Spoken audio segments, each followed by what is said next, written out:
পদ্মপুরাণে একাদশী প্রসঙ্গে বলা হয়েছে, এক সময় জৈমিনী ঋষি তার গুরুদেব মহর্ষি ব্যাসদেবকে জিজ্ঞাসা করলেন, হে গুরুদেব, একাদশী কি? একাদশীতে কেন উপবাস করতে হয়? এই ব্রত করলে কি লাভ? একাদশী ব্রত না করলে কি ক্ষতি? এইসব বিষয়ে আপনি দয়া করে বলুন। মহর্ষি ব্যাসদেব তখন বলতে লাগলেন, সৃষ্টির প্রারম্ভে পরমেশ্বর ভগবান এই জড় সংসারে স্থাবর জঙ্গম সৃষ্টি করলেন। মর্তলোকবাসী মানুষদের শাসনের জন্য একটি পাপ পুরুষ নির্মাণ করলেন। সেই পাপ পুরুষের অঙ্গগুলি বিভিন্ন পাপ দিয়েই নির্মিত হল। পাপ পুরুষের ভয়ঙ্কর রূপ দর্শন করে ভগবান শ্রী বিষ্ণু মর্তের মানবজাতির দুঃখমোচন করবার কথা চিন্তা করতে লাগলেন। একদিন গরুড়ের পিঠে চড়ে ভগবান চললেন যমের মন্দিরে। ভগবানকে যমরাজ উপযুক্ত স্বর্ণ সিংহাসনে বসিয়ে পাদ্য, অর্ঘ্য ইত্যাদি দিয়ে যথাবিধি তার পূজা করলেন। ভগবান শুনতে পেলেন দক্ষিণ দিক থেকে অসংখ্য জীবের আর্তক্রন্দন ধ্বনি। প্রশ্ন করলেন, এই আর্তক্রন্দন কেন? যমরাজ বললেন, হে প্রভু, মর্তের পাপী মানুষেরা নিজ কর্মদোষে নরক যাতনা ভোগ করছে। সেই যাতনার আর্ত চিৎকার শোনা যাচ্ছে। যন্ত্রণা কাতর পাপাচারীদের দর্শন করে করুণাময় ভগবান চিন্তা করলেন, আমি সমস্ত প্রজার সৃষ্টি করেছি। আমার সামনে ওরা কর্মদোষে দুষ্ট হয়ে নরক যাতনা ভোগ করছে। এখন আমি এদের সদ্গতির ব্যবস্থা করব। ভগবান শ্রীহরি সেই পাপাচারীদের সামনে একাদশী তিথিরূপে এক দেবী মূর্তিতে প্রকাশিত হলেন। সেই পাপীদেরকে একাদশী আচরণ করালেন।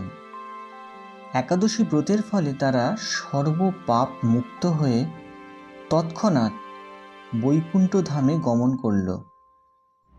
শ্রী ব্যাসদেব বললেন, হে জৈমিনী, শ্রীহরির প্রকাশ এই একাদশী সমস্ত সুকর্মের মধ্যে শ্রেষ্ঠ এবং সমস্ত ব্রতের মধ্যে উত্তম ব্রত।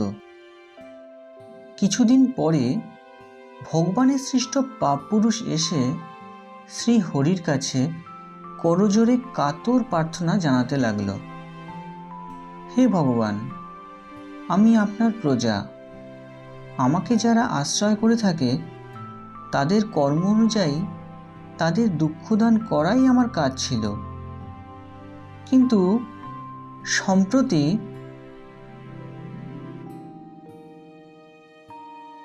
একাদশীর প্রভাবে আমি কিছুই করতে পারছি না, বরং ক্ষয়প্রাপ্ত হচ্ছি। কেননা একাদশী ব্রতের ফলে প্রায় সব পাপাচারীরা বৈকুণ্ঠের বাসিন্দা হয়ে যাচ্ছে। হে ভগবান, এখন আমার কি হবে? আমি কাকে আশ্রয় করে থাকব?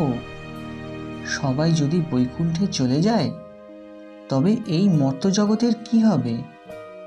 আপনি বা কার সাথে এই মর্তে ক্রীড়া করবেন? পাপপুরুষ প্রার্থনা করতে লাগলো, হে ভগবান, যদি আপনার এই সৃষ্ট বিশ্বে ক্রীড়া করবার ইচ্ছা থাকে তবে আমার দুঃখ দূর করুন।